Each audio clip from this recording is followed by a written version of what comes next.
Hello, जय हिंद, नमस्कार दोस्तों। स्वागत है आप सभी का आपके अपने यूट्यूब चैनल डी के स्टडी 97 में। तो चलिए दोस्तों, आज हम कराने वाले हैं पार्ट थर्ड, जिससे पहले हम 2 पार्ट्स आप सभी को करा चुके हैं और आज हमारा ये पेपर जो है कम्प्लीटली हो जाएगा। फर्स्ट पेपर है, तो चलिए स्टार्ट करते हैं। अगर हमारे चैनल पर आप पहली बार आए हो तो प्लीज़ चैनल को सब्सक्राइब करें और साथ ही बेल आइकन प्रेस जरूर करें दोस्तों। तो चलिए स्टार्ट करते हैं। हमारा वीडियो अगर पसंद आए तो प्लीज़ वीडियो को लाइक करें और कमेंट बॉक्स में कमेंट जरूर करें आप अगला वीडियो हमारा किस टॉपिक पर चाहते हैं, किस सब्जेक्ट पर चाहते हैं, तो हम उसे लाने का पूरी कोशिश करेंगे। तो चलिए स्टार्ट करते हैं। वीडियो को अंत तक जरूर देखें, 1 से 2 बार भी देख सकते हैं, ठीक है। तो चलिए स्टार्ट करते हैं। खंड यानी निर्धारित कवि केदारनाथ अग्रवाल। आज हम इस टॉपिक को पूरा कंप्लीट करेंगे।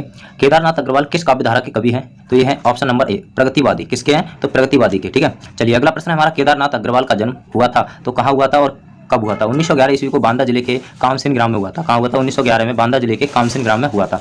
चलिए अगला प्रश्न है हमारा, केदारनाथ अग्रवाल के पिता का नाम था तो क्या था? हनुमान प्रसाद था। क्या था? केदारनाथ अग्रवाल के पिता का नाम क्या था? तो हनुमान प्रसाद था। केदारनाथ अग्रवाल की माता का नाम क्या था? तो घसीटो देवी। क्या था? घसीटो देवी। चलिए तो अगला प्रश्न देखते हैं, केदारनाथ अग्रवाल की प्राथमिक शिक्षा कहाँ हुई थी? तो केदारनाथ अग्रवाल की प्राथमिक शिक्षा कहाँ हुई थी? ये हुई थी रामबरेली में। कहाँ पर? रामबरेली में। अगला प्रश्न है, केदारनाथ अग्रवाल ने हाई स्कूल एवं इंटरमीडिएट की शिक्षा प्राप्त की थी तो कहाँ से प्राप्त की थी? ये की थी इलाहाबाद यानी पूविंग क्रिश्चियन कॉलेज से, ठीक है। ये उन्होंने हाई स्कूल और इंटरमीडिएट की शिक्षा प्राप्त की थी। चलिए अगला प्रश्न हमारा, स्नातक की परीक्षा अग्रवाल जी ने कहाँ से प्राप्त की थी? तो इलाहाबाद से की थी, इलाहाबाद विश्वविद्यालय से। किसकी परीक्षा? स्नातक की, ठीक है।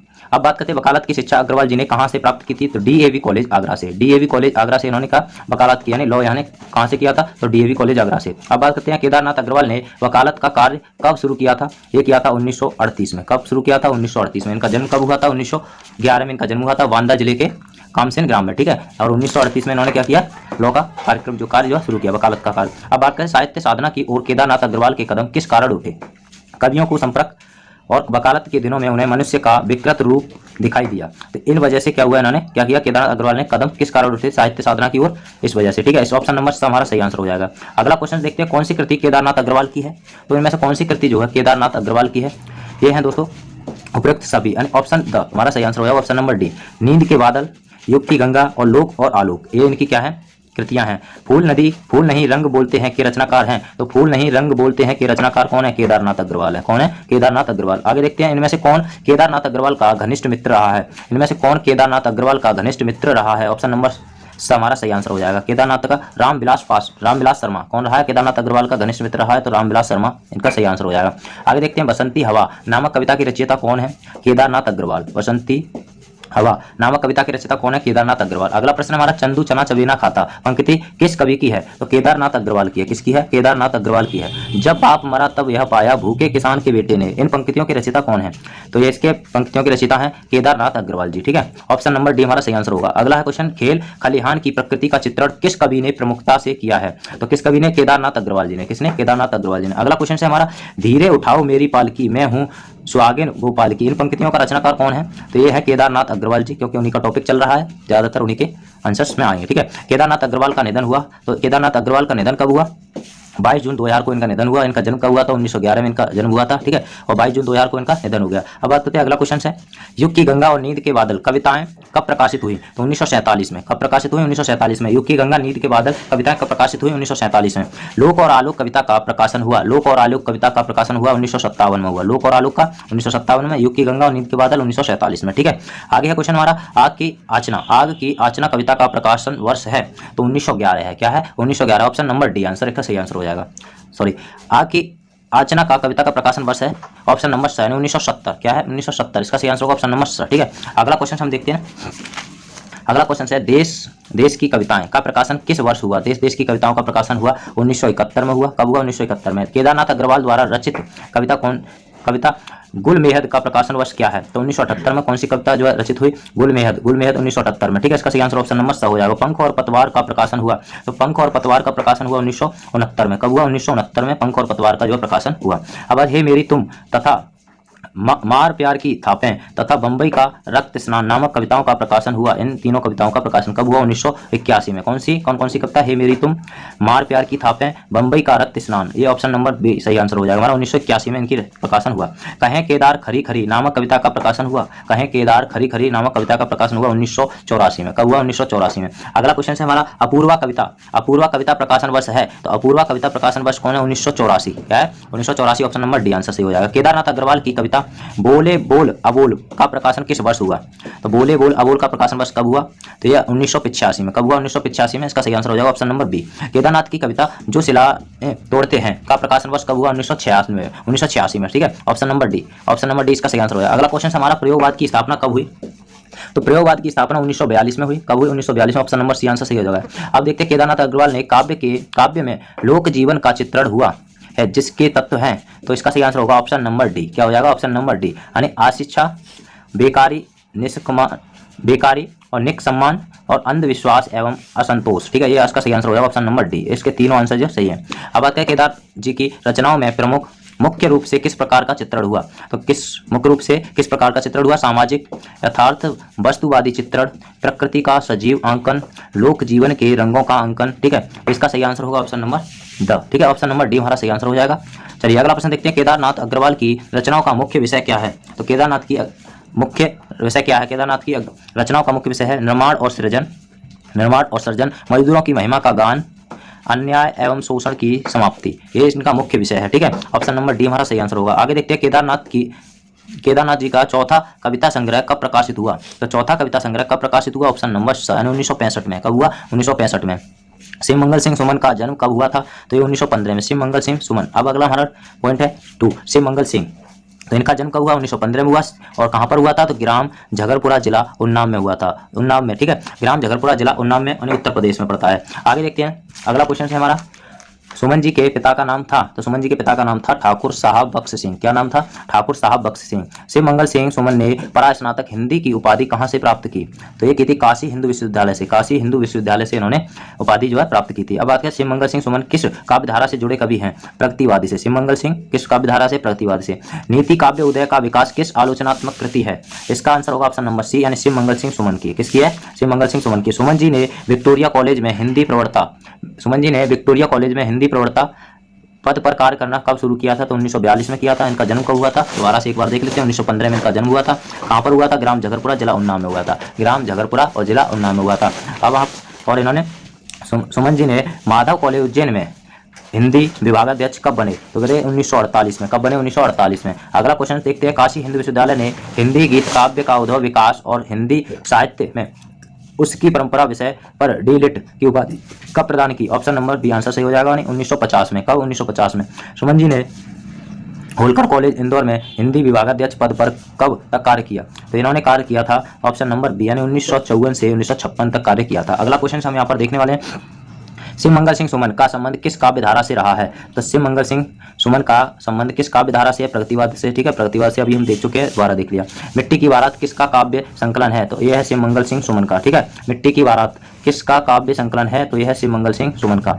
अब प्रकृति पुरुष कालिदास नाटक की रचना की है? तो इसका सही आंसर ऑप्शन नंबर सा, शिव मंगल सिंह सुमन ने। आगे देखते हैं, हिल्लोल किस कवि की कृति है? हिल्लोल जो है शिव मंगल सिंह सुमन की। किसकी कृति है? शिव मंगल सिंह सुमन की यह कृति है। युग का मूल के रचयिता कौन है? तो शिव मंगल सिंह सुमन है। युग का मूल के रचयिता कौन है? शिव मंगल सिंह सुमन। सुमन जी ने नेपाल स्थित भारतीय दूतावास में सांस्कृतिक और सूचना विभाग में कब तक कार्य किया? इन्होंने कार्य किया था 1956 से 1961 तक इन्होंने कार्य किया।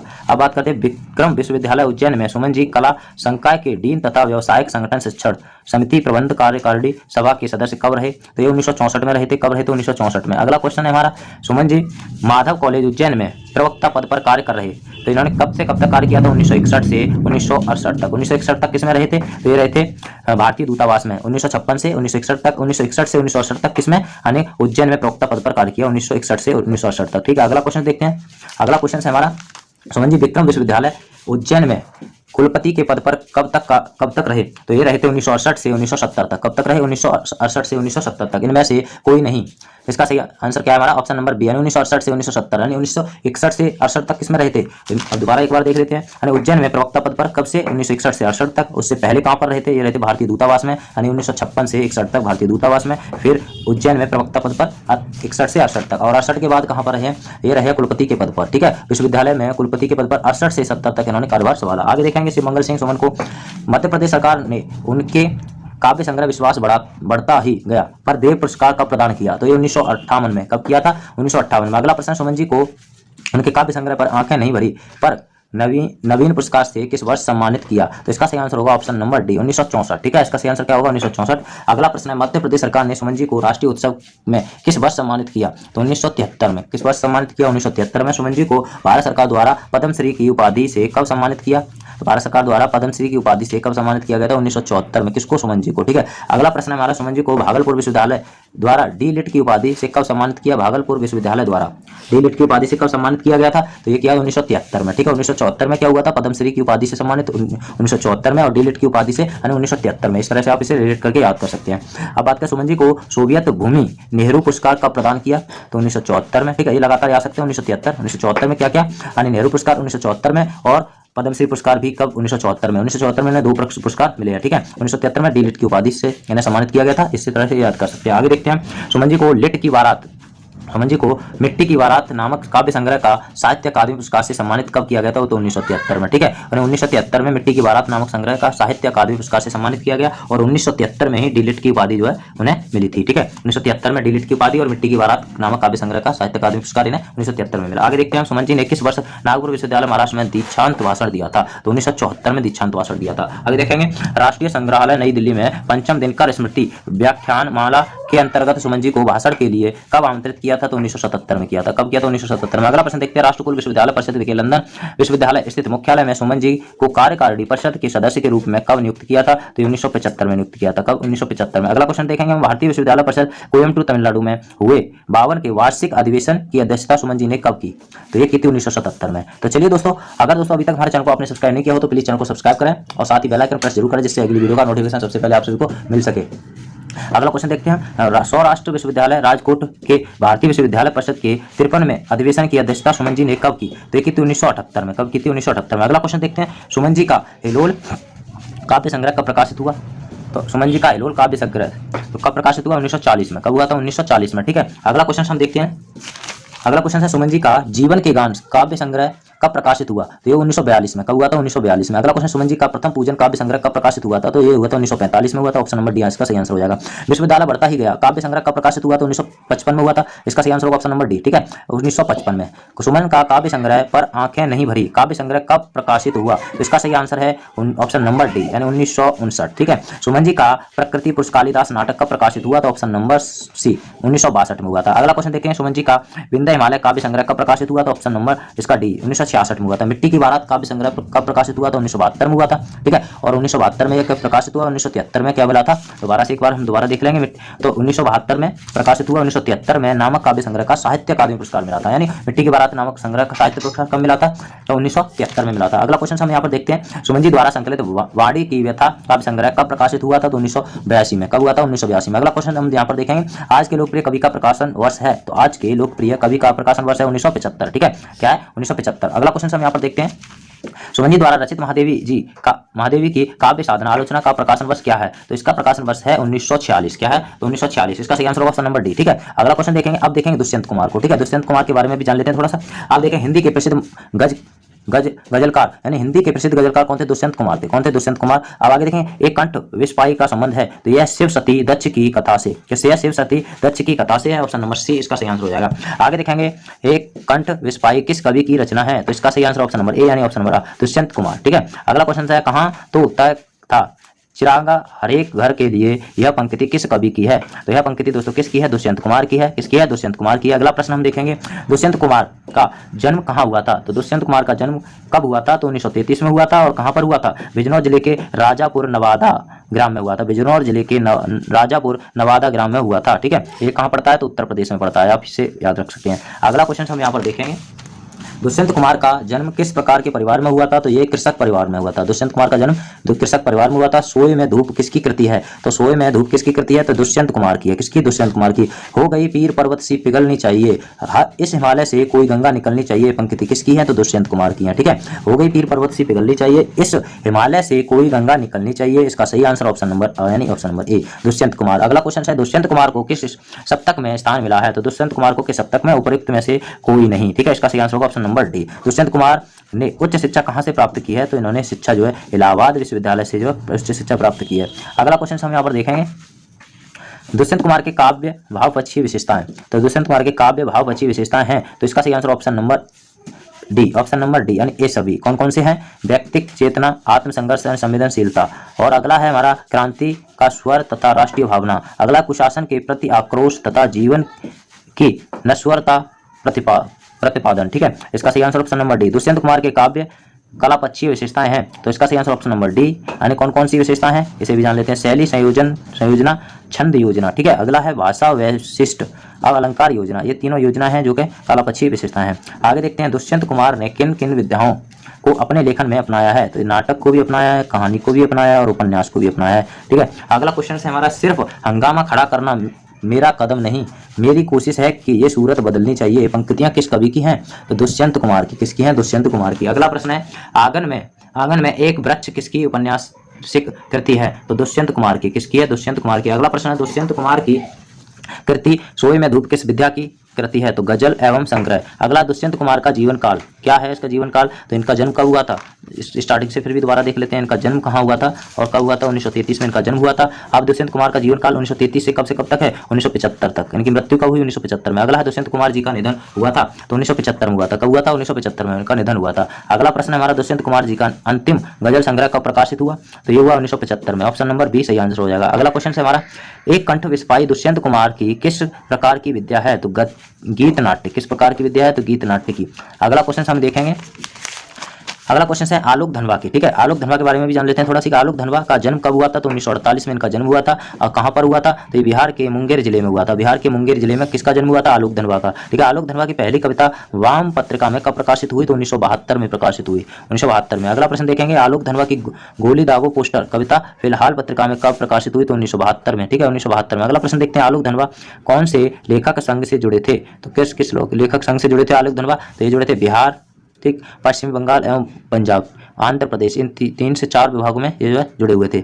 अब बात करते हैं ब्रूनो को बेटियां किस रचनाकार की कृति हैं? तो ब्रूनो को बेटियां किस प्रकार की कृति हैं? तो आलोक धनवा। ठीक है, किसकी कृति है? दोस्तों आलोक धनवा। आगे देखेंगे, कपड़े के जूते के रचनाकार हैं? तो आलोक धनवा जो है कपड़े के जूते के रचनाकार हैं। अगला प्रश्न देखते हैं, आलोक धनवा कब पंजाब शहीद कवि पास के ग्राम तलवंडी सोया में सांस्कृतिक अभियान में गिरफ्तार किए गए? तो इसका सही answer option number D, option number D यानी 1975 में। आलोक धनवा की कौन सी लंबी कविताएं अधिक चर्चित हैं? तो कपड़े के जूते, ब्रूनो की बेटियां, अब बात करें भागी हुई लड़कियां, ये इनकी कविताएं जो है ज्यादा ही चर्चित हैं। आलोक धनवा ने अध्ययन मंडलियों का संचालन किया, तो इसका सही आंसर क्या होगा? ऑप्शन नंबर सी यानी जमशेदपुर में क्या किया था? मंडलियों का संचालन किया। आलोक धनवा किन संस्थाओं एवं संघों में कार्यरत रहे? तो किन संस्थाओं एवं संघों में कार्यरत रहे? इसका सही आंसर ऑप्शन नंबर डी हो जाएगा ना। ये सभी कौन कौन से? जनवादी लेखक संघ, प्रगतिवादी लेखक संघ और जन संस्कृति मंच। ठीक है, अगला क्वेश्चन है, आलोक धनवा का संबंध किस काव्य धारा से है? तो यह नई कविता से। किससे? नई कविता से। अगला है, पोस्टर किसकी रचना है? तो आलोक धनवा यानी पोस्टर जो है किसकी रचना है? आलोक धनवा से है।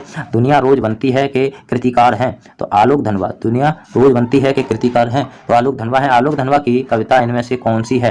तो आलोक धनवा की कविता इनमें से कौन सी है? तो युवा भारत का स्वागत, युवा भारत का स्वागत। अगला क्वेश्चन हम यहाँ पर देखेंगे, आलोक धनवा को कौन कौन से सम्मान प्राप्त हुए? तो प्रकाश जैन स्मृति सम्मान, बनारसी प्रसाद भोजपुरी सम्मान, अब बिहार राज्य भाषा यानी बिहार राज्य भाषा परिषद विशेष सम्मान। ठीक है, अगला क्वेश्चन हम देखते हैं, इसका सही आंसर ऑप्शन नंबर डी यानी ये सभी। आलोक जी की हिंदी कविताओं के अंग्रेजी संकलन किस में संकलित हैं? तो इसका सही आंसर ऑप्शन नंबर सी हो जाएगा, सखाखल। कौन है दोस्तों? सखाखल। अगला प्रश्न हम देखते हैं, आलोक धनवा यानी आलोक धनवा की कविताओं के अनुवाद किस अंग्रेजी पत्रिका में प्रकाशित हुए? तो इसका सही आंसर है यानी क्रिस्टिकल इंक्वायरी। अगला, दुनिया तेज बनती है नामक काव्य संग्रह अध्येताओं को क्या संदेश देता है? तो देता है क्रांति की आतिवादिता, जड़ में चेतन की अनुभूति। क्या है? जड़ में चेतन की अनुभूति और सामान्य वस्तुओं और घटनाओं का जुड़ाव। अगला है प्रश्न हमारा, आलोक धनवा का निधन हुआ, तो इनका निधन जो कब हुआ था? अब इनका निधन हुआ था दोस्तों ऑप्शन नंबर डी यानी 14 जून 2012 को इनका निधन हुआ था। आलोक धनवा का साहित्य में स्थान, आलोक धनवा का साहित्य में स्थान दोस्तों क्या था? तो ऑप्शन नंबर डी, इसका सही आंसर होगा ऑप्शन नंबर डी यानी पुरस्कार एवं अनुदित कविताएं, सक्रिय कार्यकर्ता के रूप में और अध्ययन मंडलियों में संचालनकर्ता के रूप में, इसके सही आंसर हो जाएगा। ठीक है, अगला है और लास्ट अंतिम प्रश्न है हमारा। ठीक है, आलोक धनवा की रचना भागी हुई लड़कियां कितने खंडों में लिखी गई हैं? तो कितने खंडों में? 6 खंडों में जो है लिखी गई हैं। कितने में? 6 खंडों में। तो चलिए, आई होप मैं आशा करता हूं कि वीडियो अच्छा लगा होगा आप सभी को। अगर वीडियो अच्छा लगा है तो वीडियो को लाइक करें और कमेंट बॉक्स में कमेंट जरूर करें। और दोस्तों, चैनल अभी तक सब्सक्राइब नहीं किया हो तो प्लीज चैनल सब्सक्राइब करें और कमेंट बॉक्स में कमेंट जरूर करें। अगला वीडियो हमारा किस टॉपिक पर चाहते हैं, किस सब्जेक्ट पर चाहते हैं, तो कमेंट जरूर करें।